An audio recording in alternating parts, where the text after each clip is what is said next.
The Sefarno in this week's parasha gives us a great insight into how to be on the end and the receiving end of a bracha of blessing from Hashem. He does this by way of explaining a seemingly puzzling statement within the blessings that our forefather Isaac, Yitzchak, gave to his son Yaakov, Jacob. In the pasuk it says that Jacob came in, and after the whole story of trying to verify exactly who he was, the pasuk tells us that Vayigash, Yaakov drew near, Vayishak loy, and Yitzchak gave him a kiss, Vayorach es reach begadov, and he smelt the smell of his clothes, which we know was the smell of Gan Eden, Vayivarcheu, and he blessed him.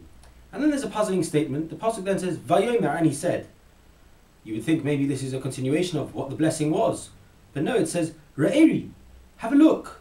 Reach beni, the smell of my son, Kareach Soda Hashem Hashem, is like the smell of the field that Hashem has blessed. Now, who was saying Vayomer? Was it a continuation of the blessing? It doesn't seem to be a blessing. The statement seems to be saying something.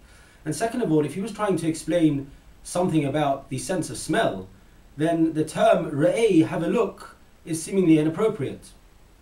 The Sefarno explains this in a beautiful fashion, and he says like this: what Yaakov was being told by his father was, look, my son, that the fruits and the flowers in the fields are not just there to be a source of sustenance to all different types of living beings, but God has also given them a beautiful smell.